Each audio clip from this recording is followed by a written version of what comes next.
This tool is pretty solid and allows veterans to easily search for previous decisions made by the board in various veterans cases. It's super easy to use. I'm going to pop the tool up and search for a couple of things to show you how the tool works and how this can help. Now, this tool was brought to my attention by Andy Gross from AP Law. He's a solid attorney, and I got to give props when props are due. No, we do not have any kind of partnership between us. He's just a good, solid dude.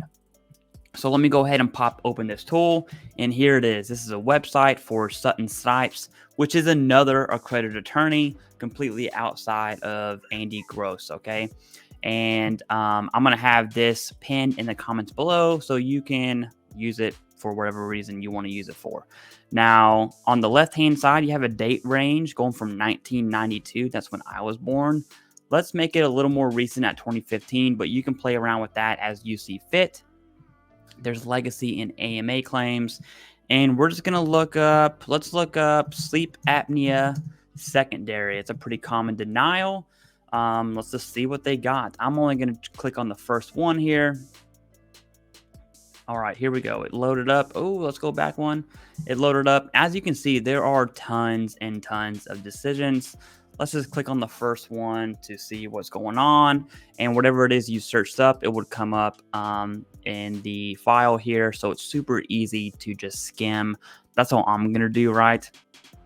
So it's been denied. It's been denied. Findings of facts. And you can read the decision as to the secondary connection for sleep apnea. Now, this was for sleep apnea to include herbicide agent exposure. So we're talking about Terra here. Obesity, that's a solid intermediate step, and or secondary service connection have not been met. So boom, the veteran has been denied. Reasons and basis for findings. This is really the key takeaway here. It's going to go through the veteran's evidence. As you can see, this veteran was in the Air Force from 69 to 75. Holy baloney. It's a wild, right? So there's a duty to assist error here in August 22, and you can go ahead and read all of the evidence that was used to make that decision. And if your case is similar to this, it would kind of help, steer your thought process on, well, how do I go about combating my denial?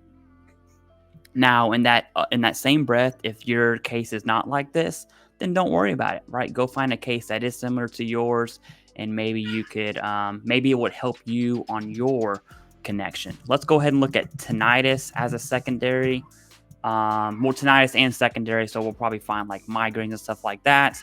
So entitlement to service connection for headaches to include secondary to tinnitus, PTSD, and a lumbar spine condition has been remanded. Okay, so this was going to give us more information as to why it was remanded.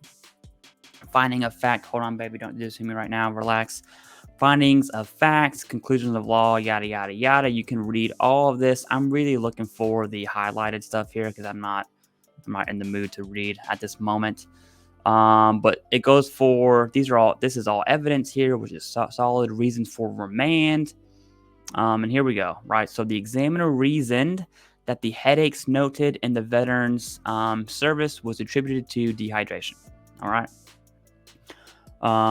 The examiner further reasoned that dehydration is not consistent with currently noted tension headaches with associated tinnitus. However, now this is the board's reasons here. However, the examiner did not address the headaches as associated with tinnitus. So there we go. The examiner didn't do what they were supposed to do according to this reason here. During his September 22 board hearing, the veteran testified that he did not know what triggered his headaches, but it could include tinnitus, right? Because veterans aren't medical professionals. It's totally okay saying, hey, I don't know where my migraines come from, right? But I got tinnitus, I got PTSD. Could it be that?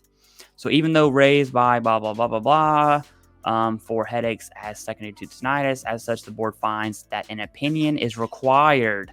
An opinion is required for the secondary service connection because the VA, the CMP examiner, did not do it. And that's the tool, man, okay? It's pretty simple, pretty straightforward.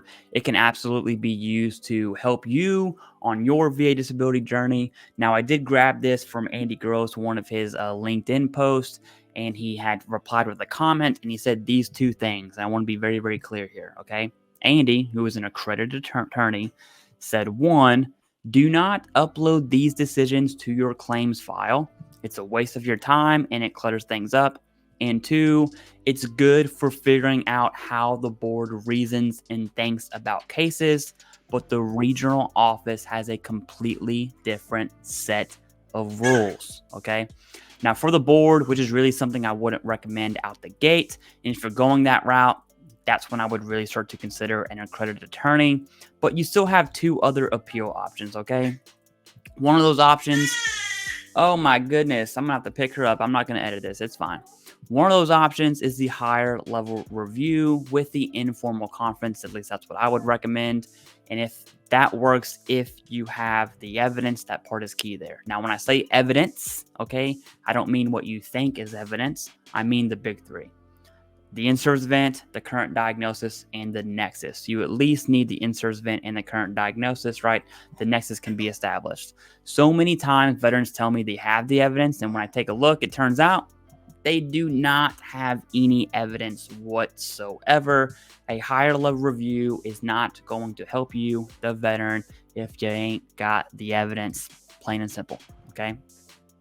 The best case would be a duty to assist there to then be denied, 9 to 10, maybe a year plus months after that. But the other option for an appeal is a supplemental claim. For supplemental claims, you need to provide new and relevant evidence. New meaning the VA did not have it before, and relevant meaning it combats the reasons why you were denied.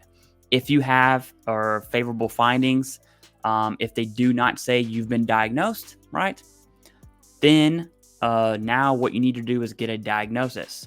That would be new and relevant evidence because you didn't have a diagnosis before and it combats the reason for denial. It's got to have both.